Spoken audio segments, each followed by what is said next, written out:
Minister, colleagues, guests, can I, on behalf of NIFA, extend a very warm welcome to you all to what is our 39th annual conference. Isn't it amazing that it's actually now 40 years since conversations began about establishing a housing association movement in Northern Ireland, and we'll be hearing more about that later on. Now, this is not my first NIFA conference, but it's my first as chair, and it's a real privilege to stand before you today in that capacity. We live in a time of continuous change, and I love that quote when I want to be a little bit resistant to change. I love that quote from Lord Palmerston when he was Prime Minister in the 1850s. He said, "Change, change, are things not bad enough already?" But every so often there comes a point when change is significant, and that is when there is a great opportunity to be able to influence the shape of things to come. And the Housing Reform Programme holds out the prospect of the greatest reorganisation of the provision of social and affordable housing for a generation. And we, as a movement, can have an influential role because of our credibility in delivery and advocacy. So this is a great time to be involved. And during my 9 or 10 months in this role so far, I've been, I think, primarily impressed by three things. The first one is the strong sense of common purpose in a sector which in itself is quite diverse. And secondly, while inevitably there are differences of view, there is a strong sense of partnership between housing associations as a movement and DSD and the Northern Ireland Housing Executive. And then thirdly, I'm enormously impressed by the quality and quantity of output of our very small group of staff. And I'd like to take this opportunity to thank our staff for the very considerable effort they've put in, not just to organising this conference, but to maintaining and building the role and function of NIFA throughout the year. Our conference theme is Great Homes, Thriving Communities.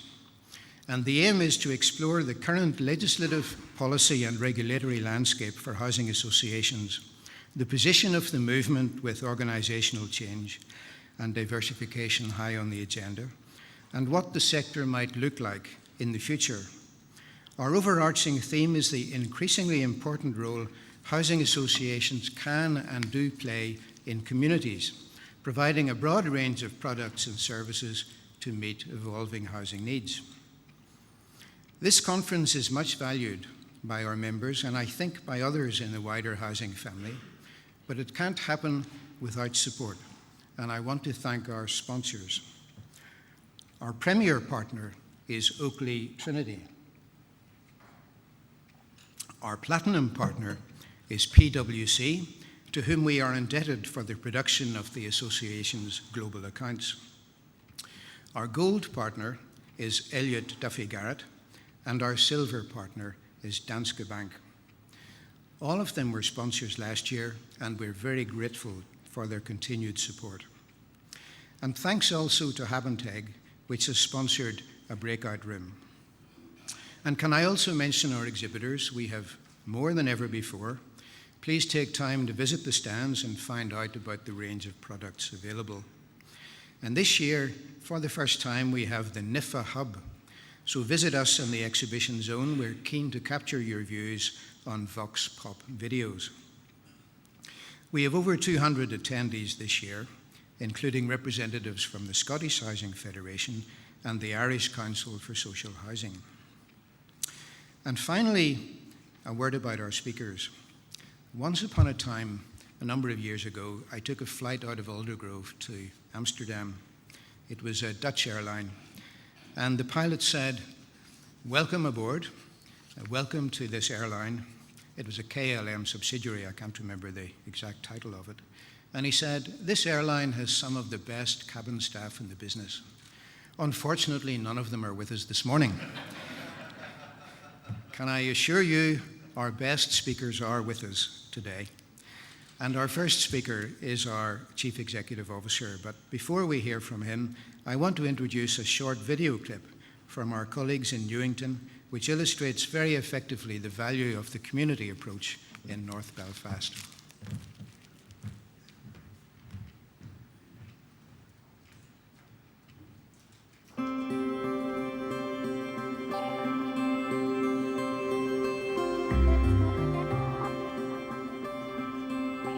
Hello, my name's Anthony Kerr, the Operations Manager at Newington Housing Association. Today we're on the Limestone Road. The Limestone Road in the past would have been in the press for all the wrong reasons because of the interface violence between the two communities. Today we're coming with a sense of hope. There's 71 new homes created, first-class quality homes, and now there's a sense of pride and community spirit within the Limestone Road. Now that it's regenerated, it's the place to live. Because this road being Protestant and Catholic, you know, it used to fight against each other, used to constantly bottles, glasses, everything. Now it's like we're neighbours, we're together. I think Newington has been the impetus that we all needed.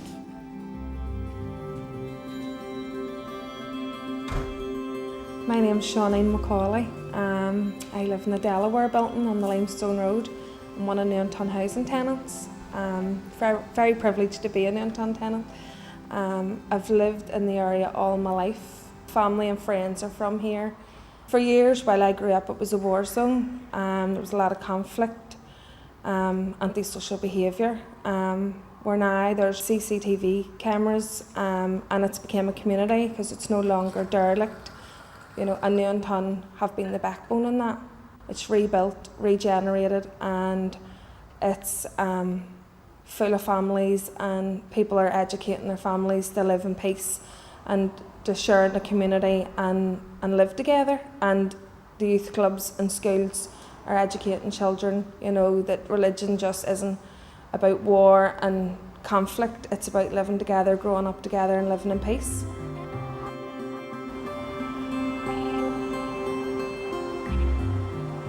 I would love to say thank you very much for making my family whole again.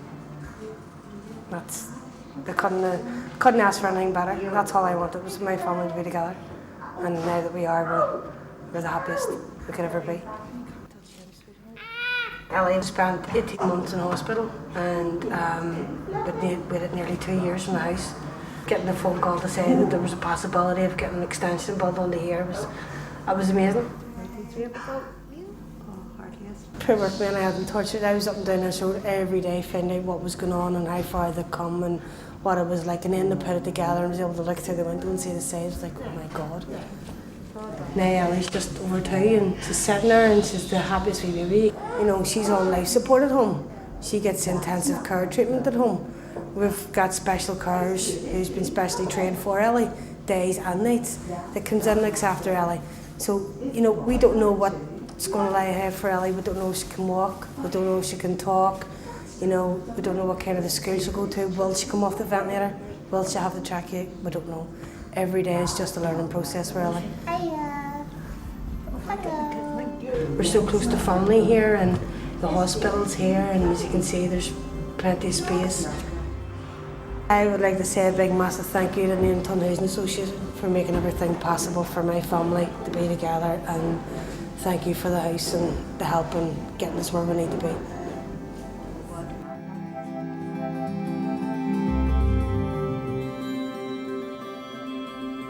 This is a plant called comfrey. Comfrey.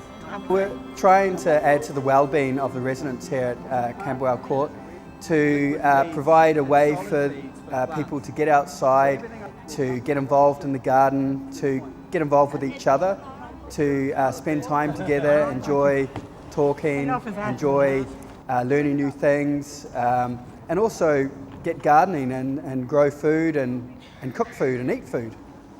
Newington Housing have set up a tremendous facility here, and people find that they can do something, that they can contribute to the community, and certainly by growing things, by having food grown, by being able to supply food, they are doing something wonderful.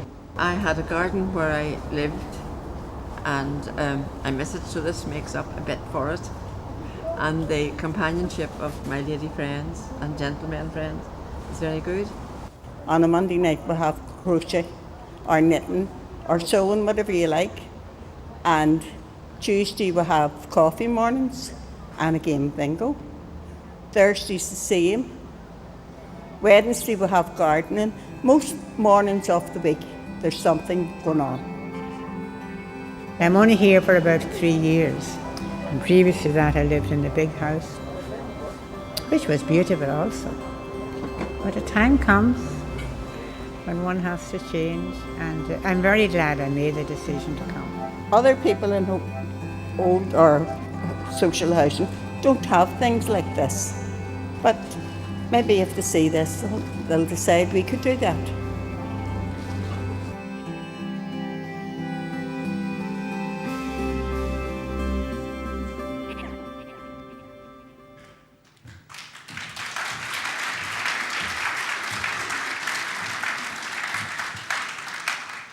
Thank you very much, Newington. I want to start this morning by asking you to cast your minds back, far back to 1974. Can you remember what you were doing then? I can't. I didn't arrive until 1975, but I have been doing my research. We had 2 general elections. Ted Heath was the Prime Minister at the start of the year, and Harold Wilson was Premier from May. ABBA famously won Eurovision with Waterloo, I think it was. And then Beckenbauer's West Germany triumphed in the World Cup. Muhammad Ali won the Rumble in the Jungle. Here, the Troubles were at their height.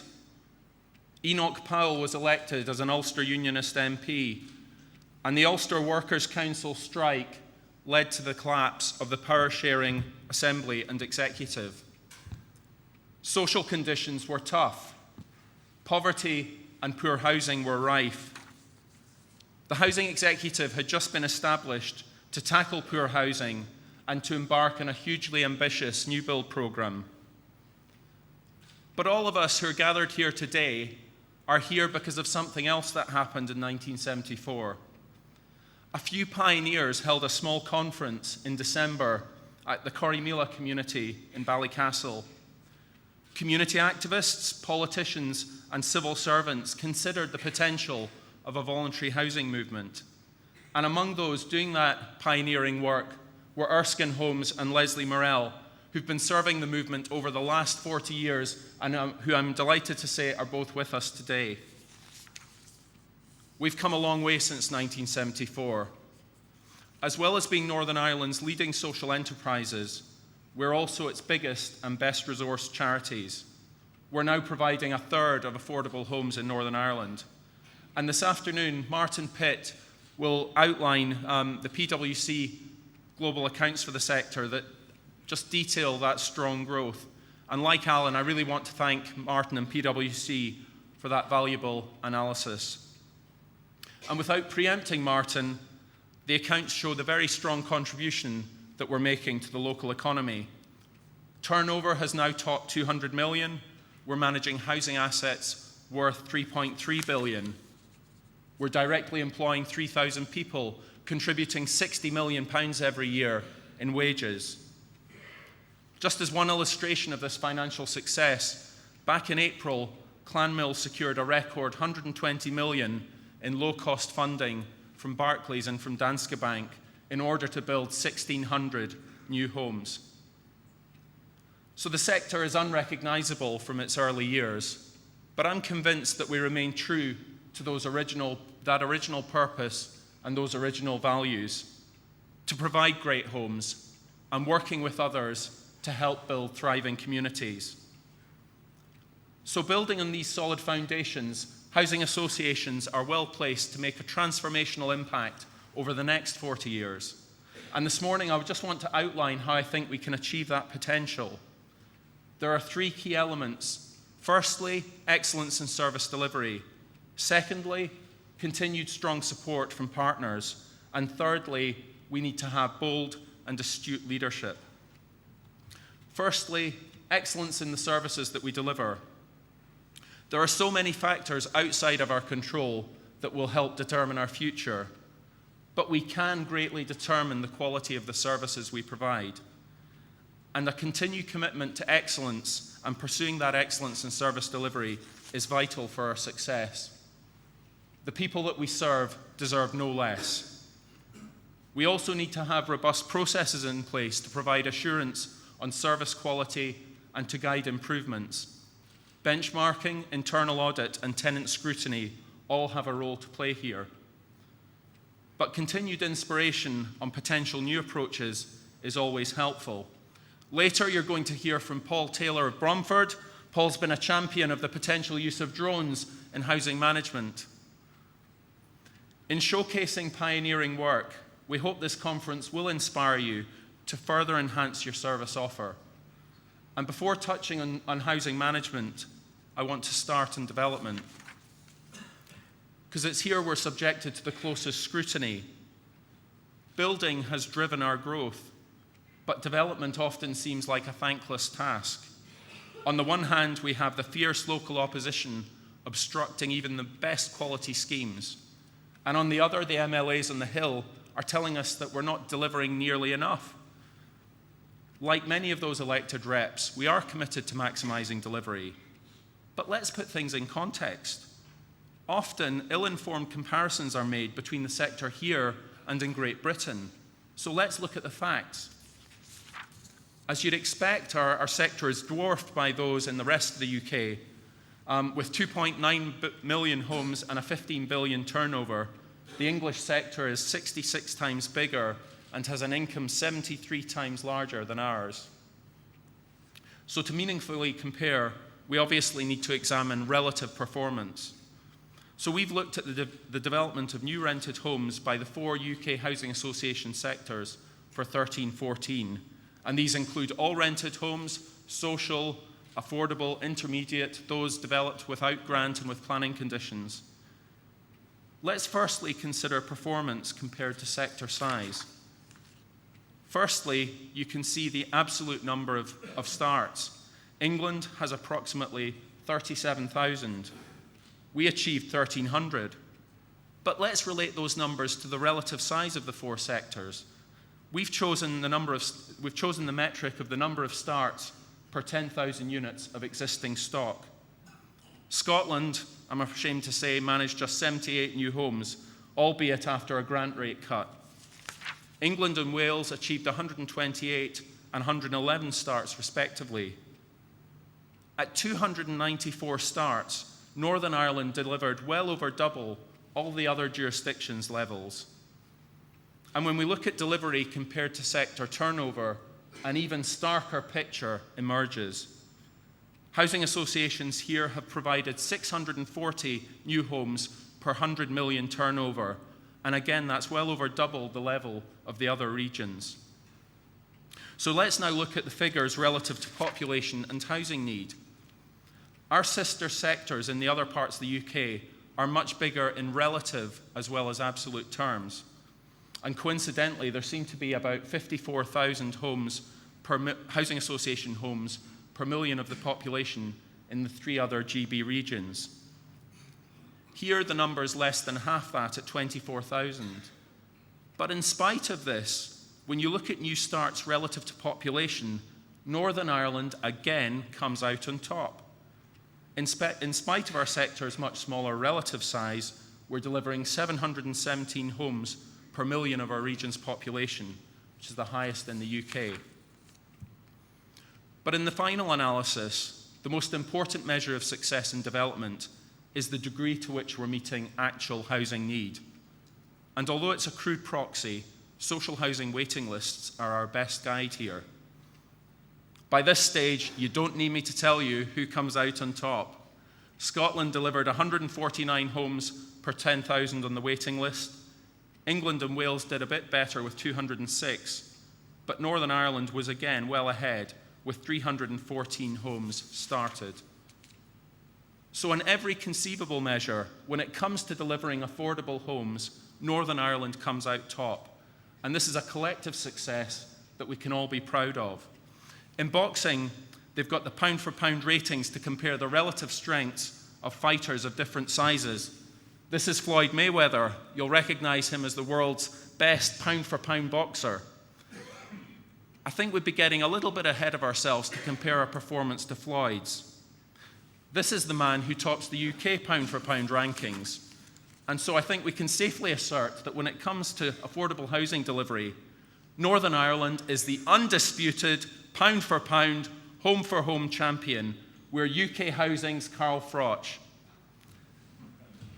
And I've yet to mention co-ownership, the UK's largest and most successful low-cost home ownership provider. Around 1 in 5 first-time buyers here are now buying their home through co-ownership. In all of this, we're hugely grateful to DSD for their strong ongoing financial support, as well as the Housing Executive's able programme management. But whilst it's right to recognise and celebrate our successes, there can be no danger of us resting on our laurels, not when we have 22,000 households remaining in housing stress. And that's why this year we're working with partners to increase delivery by a further whopping 60%. This is an immense task, and over the last year, we've made the case for increased grant to reflect fast-rising costs, increased costs in land. And I want to thank Jenny Donald for her sterling work in this area. I let Jenny grapple with the complexities of grant and TCI, so I don't have to. And we're hopeful that Minister Storey might have some good news for us on this shortly. We do want to thank DSD for their very positive engagement on this issue. But whilst adequate capital funding underpins delivery, unusually, the biggest barriers are not actually financial. I would suggest that they're access to land and local opposition. In a fast-rising market, many far advanced negotiations for land have been abruptly ended by potential vendors. Associations pursue literally hundreds of potential sites to secure just a handful. And even when we do acquire land, local opposition to those schemes can be absolutely fierce. And this is where political leadership is crucially important. We really need our elected reps to stand with us in delivering new homes. And this afternoon, Anita Conway, Mags Lightbody, and Jenny Donald will discuss how, working together, we might just be able to achieve that step change in building that's required. So over the next few months, I know that you will be pulling out all the stops to try and do everything we can to deliver on that 2,000 starts target.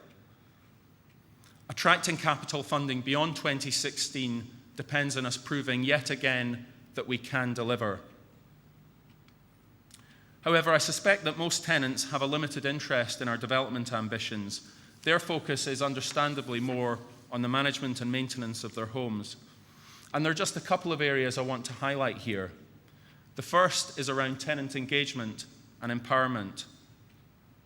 Close knowledge of our customers' needs is absolutely vital in delivering a great service. Tenants should have the full opportunity to help shape the services that they're receiving.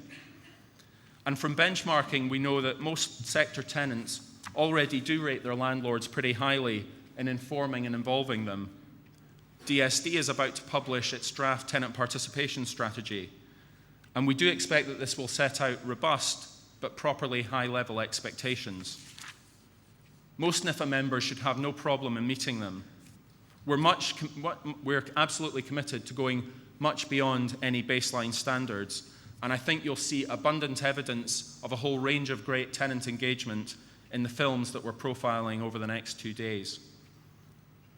In the past, tenant engagement often focused on just disseminating information, and tenant scrutiny might be limited to occasional mystery shopping exercises.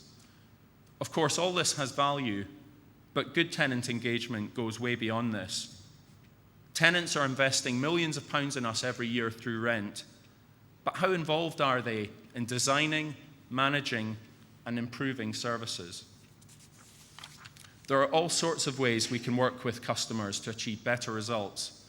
And over the last year, I've spoken to a couple of chief executives who've spoken to me about the opportunities, for example, of using smarter customer satisfaction surveys. So rather than having an annual ratings snapshot, these could be used much more as an ongoing improvement tool. So customers should not be able just to rate services, but also to set out how those services can be improved.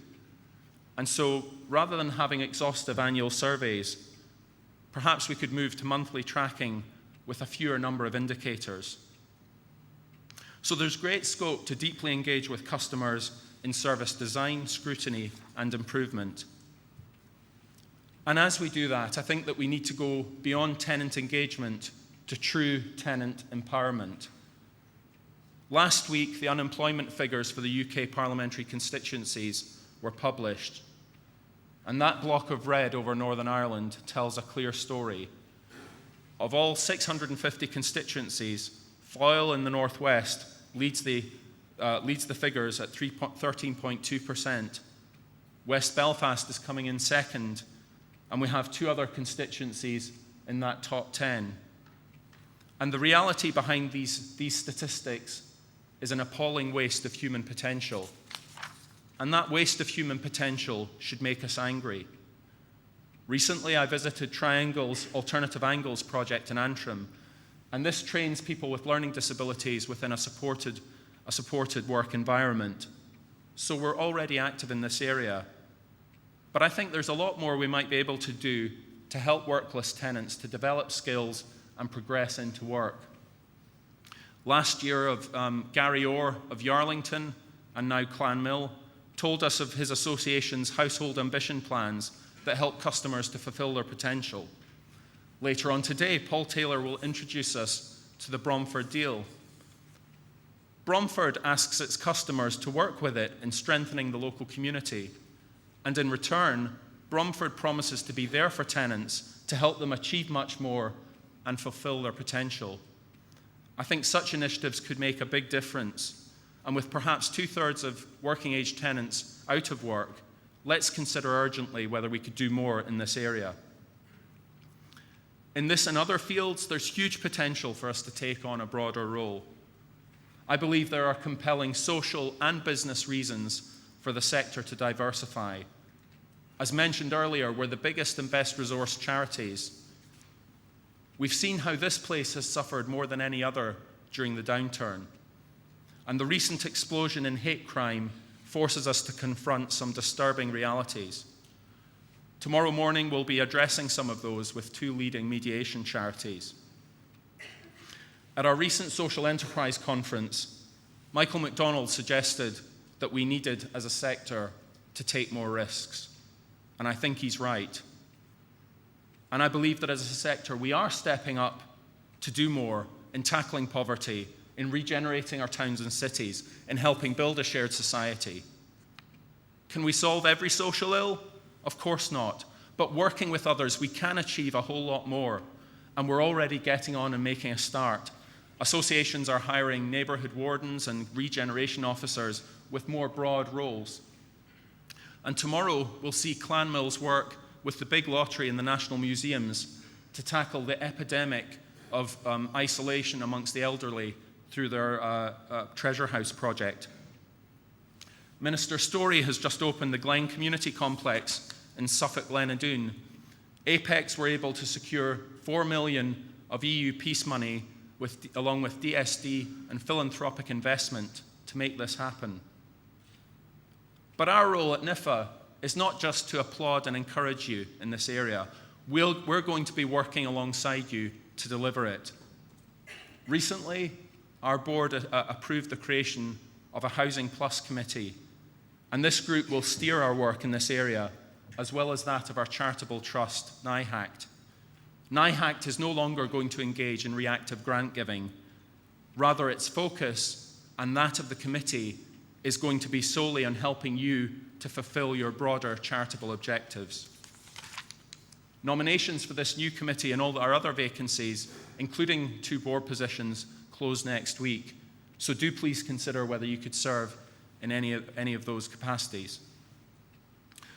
So we've seen that there are compelling social reasons for diversification, but there is also a clear economic case. Housing associations need to generate surpluses, profits if you will, in order to fund their social purpose. And although capital funding is in place for the next 2 years, we can't assume that grant will continue at anything like comparable levels beyond that. So looking for new opportunities to generate income is a smart thing for boards and senior teams to be doing. Diversification of our service offer could enable us to meet a much wider range of housing needs. We're told that Northern Ireland needs 11,000 new homes a year, and yet we're delivering only half that. We've major challenges with capacity, with only 5 private developers building more than 100 new homes a year. Across the water, joint ventures between private developers and housing associations have been common for years. They can de-risk schemes for both sides, create mixed tenure developments, and facilitate more ambitious projects. DSD has invested £2.3 billion in our sector, and I think we need to be able to leverage some of that to support the development of a wider range of homes. And so I believe that joint ventures could, if handled properly, really be a game changer in increasing supply across the market. Triathlon Homes in East London is one example of what JVs can achieve. It's a partnership between 2 London-based housing associations and a Qatari-backed developer, and it's provide hundreds of homes in the Olympic Park. Meanwhile, Abu Dhabi is investing huge sums in Manchester for housing and regeneration. In spite of the current regulatory barriers, I believe there's no valid reason why NIFA members shouldn't be developing joint ventures or channeling that foreign investment for new homes and regeneration in our towns and cities. Of course, diversification does have major risks attached, but the potential dividends for Northern Ireland are considerable. Skills and capacity would have to be further developed, but that's achievable. During this conference, we're going to hear from Marcin O'Muller and Michael Core on our potential to take on a broader role in Belfast. And this afternoon, our Vice Chair, John McLean, is meeting with Belfast City Council and its consultant, Joe Berridge, on our sector's potential offer to the city centre. In summary then, delivering great homes and thriving communities does require us to deliver an excellent range of services, engage deeply with customers, and develop that broader role. The second key element of the continued success of the sector is the strong support of partners. Across the UK, housing associations work with government to provide new homes is, I believe, by far the most successful public-private partnership in the delivery of a major public service. And Northern Ireland's no different. We've worked closely and productively with the government here over our first 40 years. Like any relationship, it has its ups and its downs. But I hope it's in a pretty good place at the moment. Before I'd had a chance to send Minister Storey a letter of congratulations, I'd already had a letter from him committing to work with our sector. But I'd like to take a moment to thank our previous minister, Nelson McCausland. I believe that during his tenure, he gave our sector the space and support that we needed to improve. We now know that only 3% of housing association stock is managed by associations that are failing in property management. 3 of the 4 big developing associations that have completed the latest round of inspections are providing DSD with substantial assurance. It's clear that the movement is strong and fit for purpose. Our sector relates to DSD on 2 main levels, as our funder and as our regulator. And as our funder, that capital investment of billions of pounds has been vital in supporting our strong growth. In turn, we're matching that government investment pound for pound, delivering twice as many affordable homes as could be achieved through public funding alone. And whilst capital funding does appear to be secure, at least for now, I think there are more immediate threats on the revenue side. Eventually, we're going to have to implement some form of the UK welfare changes. And although valuable mitigating measures have been secured, these benefit cuts are going to hurt our customers and impact on our businesses in the years ahead. So for customers with full entitlement, it's unlikely that benefits will continue to fully cover rent, service charges, and rates. Care and support is at the heart of our mission. With charitable partners, we're delivering a vast range of services.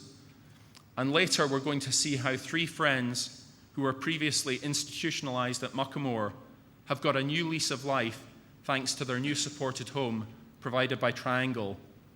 And you'll see Gerald, Joe, and Anil testify to the transformation in their lives.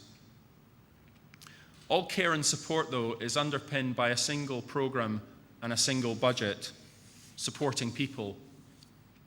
DSD has begun a review of supporting people that will have major implications for the programme's future. And after 11 years and hundreds of millions of pounds invested, it is right that the programme is reviewed and we consider how it could be further strengthened. There probably are areas where it could be reformed, perhaps in reducing the number of providers. So NIFA is contributing fully and constructively into the review. But overall, we're confident that SP will be found to be effective and value for money. But in the meantime, I think we need to lobby hard to secure the programme's future and the funding for that. Project funding has now been frozen for 7 years, which is a real terms cut of well over 20%. And this now does threaten the quality and viability of services. And the Northern Ireland Executive has yet to make the expected deep cuts in public service budgets. But let's say one thing very clearly. We mustn't allow the executive budget to be balanced on the backs of the 26,000 vulnerable people that are depending on SP. And that's why we recently launched our Supporting People campaign with a coalition of charities. It attracted wide cross-party support. Mervyn Storey joined us a few hours before he was appointed minister. And over the next few months then, we're going to be telling the story of how SP is helping so many vulnerable people to live with the maximum independence and dignity in the community.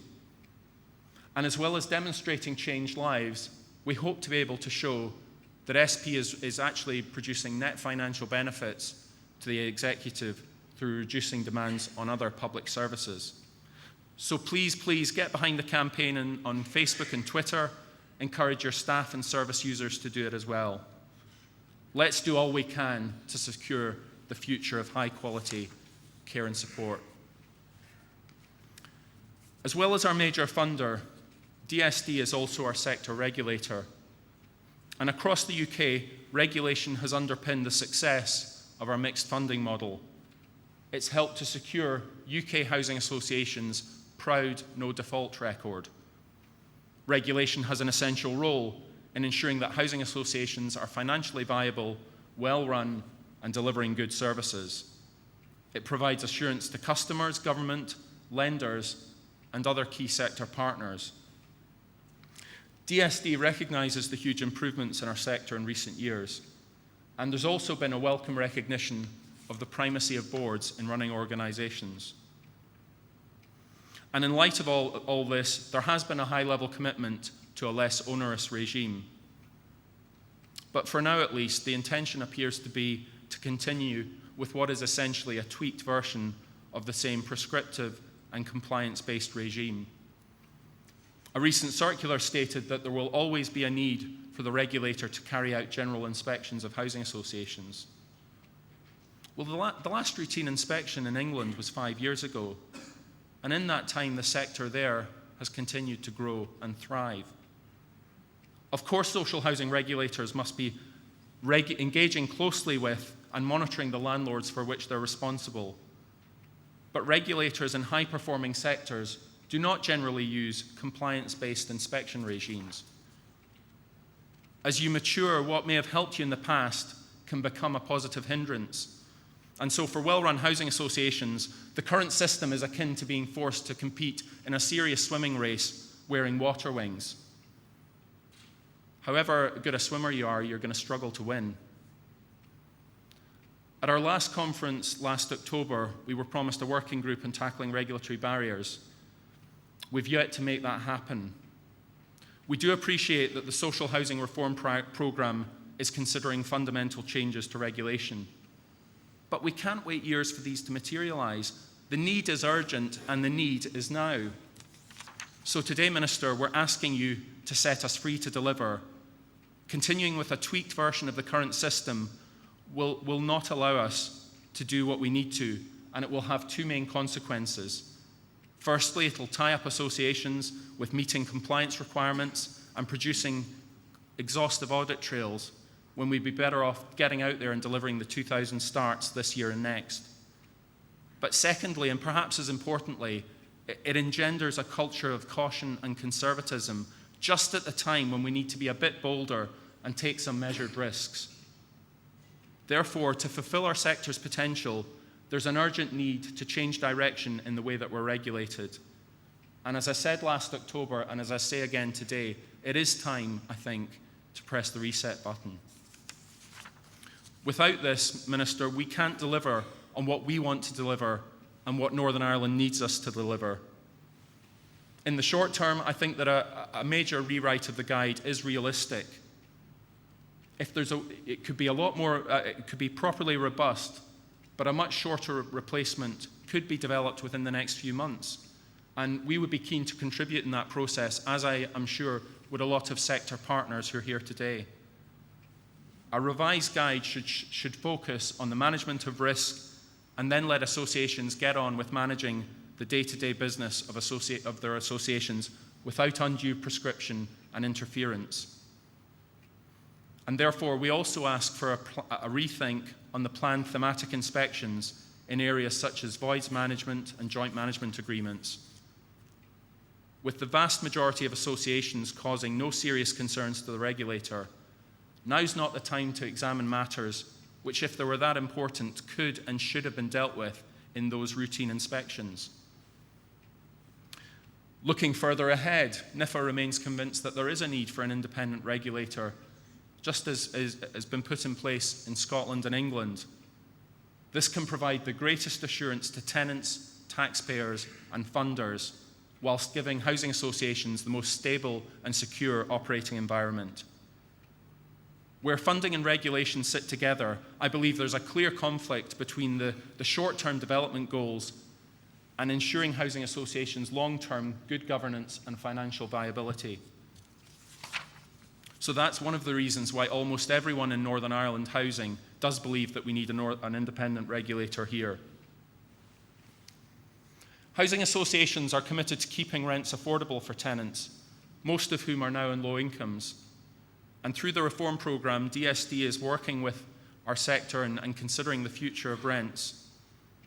And we are engaging with the sector and working with the department to gather a better evidence base so that we have better rent data, particularly on the rates and the service charge elements.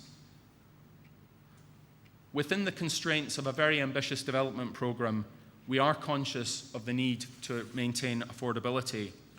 But the emerging proposals to set rents in our sector do threaten our viability and our future. If we're to do much more in the next few years, as the department wants us to do, we need to be sure that those income streams are secure.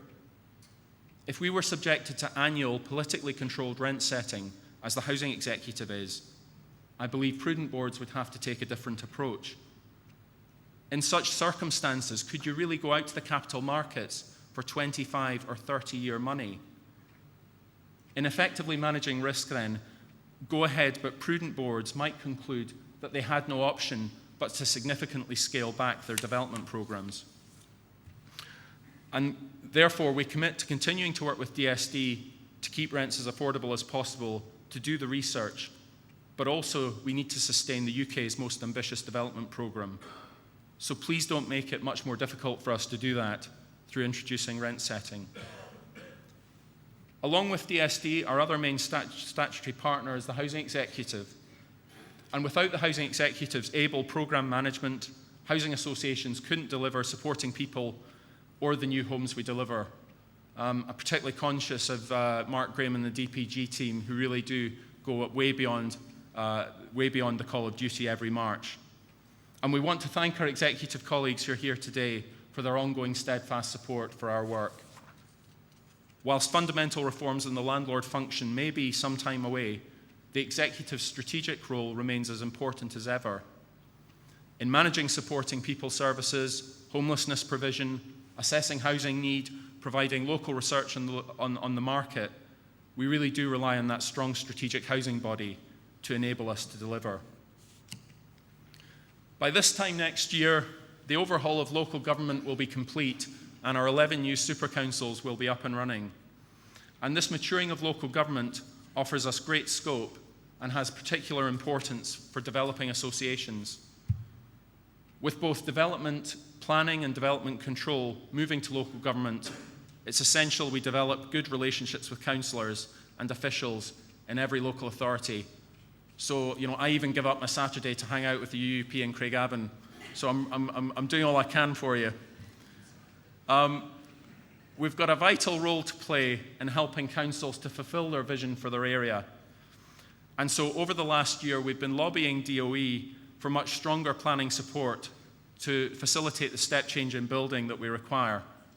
And we are hopeful that the finalised SPPS and developer contributions policy will set clear expectations to councils that they need to meet housing need in full, especially for social, affordable and supported housing. Community planning also provides us with the means by which we can contribute to development and delivery of Council's key priorities.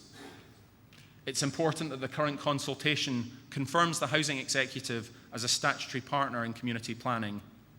But we also need to get involved so that housing's role and our role can be maximised. Continued support from statutory partners is hugely significant in enabling us to do more in future. And given that strong support, it is right that we're increasingly open, transparent and accountable. Firstly, of course, to our customers, but also to elected representatives and the general public. We've long been stressing the need for us all to get out there, tell our story, make the case for our work. And over the last year, I do believe that the reputation and profile of the movement is improving.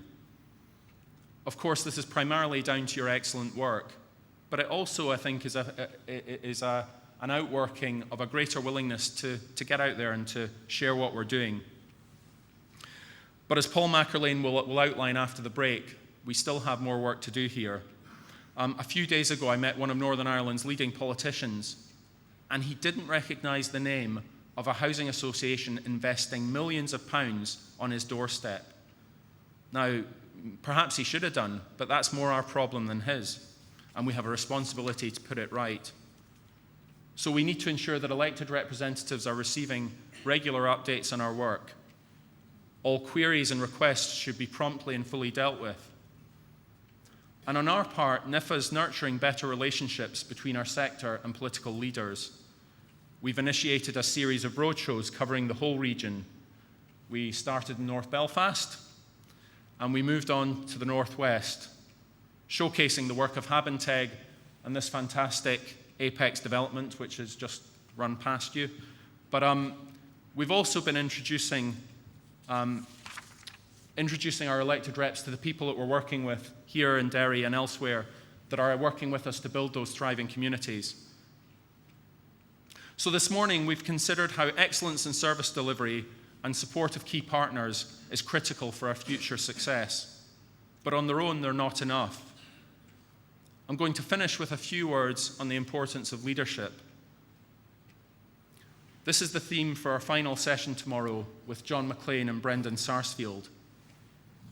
It was once said that leadership is the capacity to turn vision into reality. And both on boards and senior teams, we need those leaders with the ambition, imagination, and sheer bloody mindedness to get on and make things happen. Positively, we now have strong boards that include a wide range of skills and backgrounds. But non-executive talent is in huge demand, and we're competing with other sectors on an uneven playing field. Many public and private bodies in Northern Ireland pay their board members, and we've been asking the department to help housing associations that wish to pay board members to be able to do so. And I hope we'll have some encouraging news on this shortly. Most boards will choose not to pay, but it's important that we have that flexibility. The next few years are going to be tough for Northern Ireland. The downturns hurt us more than any other region. Our customers are struggling to make ends meet as food and fuel bills rocket. We're only building half the homes we need. And looking ahead, it's likely that our recovery will be sluggish, the public sector will eventually have to contract, and the welfare changes will eventually hurt our tenants. And so as times get harder, people are relying on us to do more. So this is no time for undue conservatism and caution. We do need, as I've said before, to take more risks, whether it's in tackling housing need, addressing poverty, helping build a shared society, nurturing more resilient communities. Big problems need bold and imaginative solutions.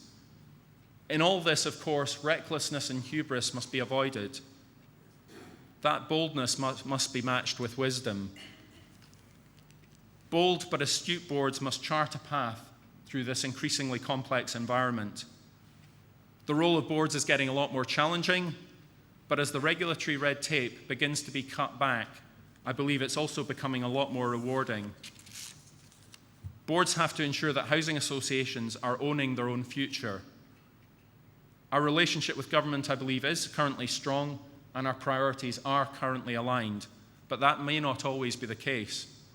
And I believe that for too long, associations across the UK have perhaps been a bit too pliant and treated as mere delivery agents by government. And as a result of that, I think at times our mission has been compromised. And I think the introduction of the so-called affordable rent policy in England is a case in point. Associations accepted a model that had low-income tenants off the waiting list being charged £2,800 a month in rent. So let's continue working closely with government, but as full and equal partners. As and when necessary, we do have to be prepared to say no to government to remain faithful to our mission and our tenants. But Minister, I'm not hoping or expecting for a showdown in the near future. A couple of days ago, our chair and I had a very positive meeting with the Minister, and we were encouraged by his commitment to work with us to deliver for Northern Ireland. There was a strong sense of common purpose and a recognition that 40 years after Corrymeela, the sector is stepping up to the next level, not for self-aggrandizement or empire building, but so that we can help more people who are in need. So guided then by our founding values and working closely with our customers and partners in the public, private and voluntary sectors, housing associations are moving decisively forward in working to deliver a step change in housing supply, in providing for the vulnerable through high-quality care and support, in developing a much broader range of community services. Please enjoy and be inspired by the next 2 days. I'm very confident that you're going to leave Le Mans better equipped so that together we can deliver great homes and thriving communities. Thank you.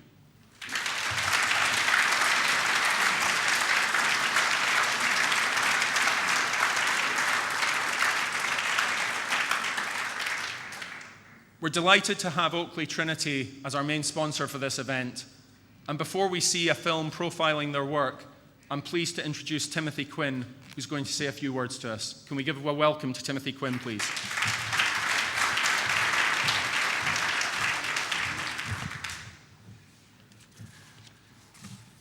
Good morning, ladies and gentlemen. And on behalf of Oakley Trinity as conference sponsors, I would like to add a voice of welcome to you all.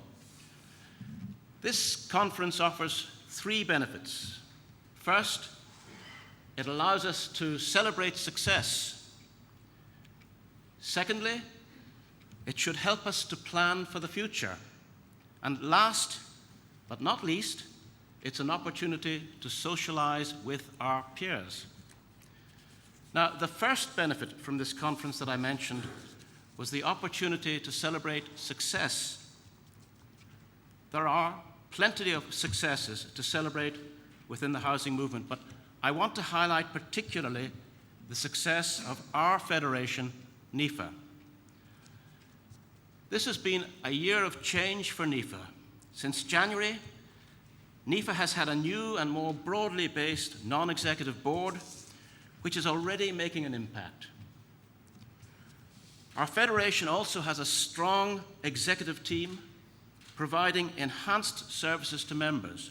NIFA isn't just a trade association, but an influential advocate for improving the range and quality of housing in Northern Ireland. I've also mentioned the opportunity for us today to think about our plans for the future. Oakley Trinity's current successful merger process is a response to future challenges. So what are those challenges? Well, we'll need to produce more housing with less grant. We'll need to meet new expectations in terms of tenant services, including the type of community support that you saw so successfully presented there in the video by Newington. We'll need to play our part also in shaping the future of the housing executive. Now, Oakley Trinity has initiated a merger process which increases our management and financial resources and gives us the capacity to face future challenges. And we'd encourage other local associations to form amalgamations and mergers, because further consolidation will strengthen and benefit the voluntary housing sector throughout Northern Ireland. Now, rather than merge, some associations will decide to remain independent, perhaps because they have a unique service offering or a special geographic concentration. But each association needs to take a conscious decision whether or not to join forces with its fellows. And even if merger is deemed not the way forward for your association, it may be worth exploring greater cooperation within the movement. Larger associations can provide development services to smaller ones. And a successful model in Scandinavia goes further, and larger associations there not only develop properties on behalf of smaller associations, but also provide allocation, rent collection, and property maintenance services for those properties. For their part, the smaller associations are in effect property investors taking just the major decisions as to how much to invest, in what location, and in what type of property. Each association here needs to devise a strategy that will make best use of its own resources in a changing environment. And one way or another, if we work together within our sector, we can better serve our current and future tenants.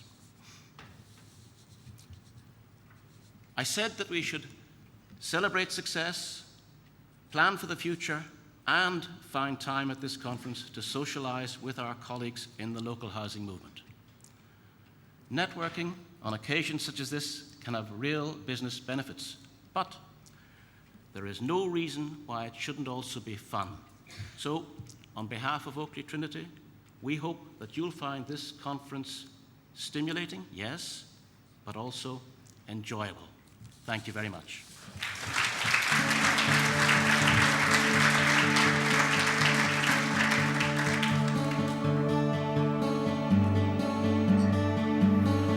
Hi, this is Oakley Trinity News coming to you from the Keynote project in East Belfast. Following the merger, we're now the largest housing association in Northern Ireland with over 8,500 properties, with a further 500 scheduled for our first year. The merger will provide a huge range of benefits for our tenants and enable us to maximise the investment we put back into homes and into the local community. Keynote is an urban regeneration project and a shared space for the local community. The development includes a range of community facilities as well as the affordable housing Oakley Trinity provides. Residents have access to a huge variety of outreach projects. Everything from the Going Green Gardening Group to language classes are on offer. This is Killinure Green in Carryduff, the first scheme in Northern Ireland designed to level 5 of the Code for Sustainable Homes. The houses here will be state-of-the-art, and here to tell us a little bit more about the development is Brian Rankin, Oakley Trinity's Energy Officer. So first of all, Brian, Code 5, the level for sustainable homes, what exactly does that mean? Well, the Code for Sustainable Homes is an assessment method really in the UK which looks at how sustainable homes are on a scale of 1-6. There's a lot of different categories which cover things like waste, how energy efficient the home is, the water use within the homes, the ecology of the site. And when those things are put together and considered, there's points which are given, and we have to get up to the scale, which on code level 5 in this case is exceptional, and the first, as you say, in Northern Ireland. What features are in this scheme, Brian, that make it different from other energy efficient schemes in Northern Ireland? Well, we have, in this scheme, we've considered fabric first, and that's the first step, really. So we've very well insulated homes. We've got homes that are very airtight. We've got triple glazed windows. A lot of actually the sustainability is built into the home, so you don't see it, and that's part of the design. We also have solar gain, which has been considered, so all the homes have been orientated in a certain direction. There'll be winter gardens, and these are single glazed areas which capture as much of that free heat from the sun as we can get. And then there's some more obvious technologies in the homes, so we have solar panels on the roof generating free electricity that the tenants can use. We've ventilation systems providing fresh, clean, warmed air into the homes as well. It sounds absolutely fantastic, Brian. When will the homes actually be ready to move into? Well, at this stage we anticipate that the 43 homes will all be ready in spring 2015. And we're really pleased then that'll be able to add to a vibrant community and provide much needed housing. Here at Ballysally in Coleraine, 25 homes are being refurbished. It's all part of Oakley Trinity's plan to provide more housing and regenerate the local community. The homes are getting a complete revamp with new kitchens and bathrooms, new windows and doors and a new heating system. The first 10 are already finished, with the final 15 due for completion early next year. I like the house. The house is really beautiful. The kitchen is fantastic. Plenty of room in it. The rest of the house, I do love it. That was the best thing I ever done, was moved over here. Social Development Minister Mervyn Storey MLA has cut the first sod at a new £500,000 Oakley Trinity housing scheme at Charlemont in Armagh. The development will provide 4 new high-quality, energy-efficient homes for local people.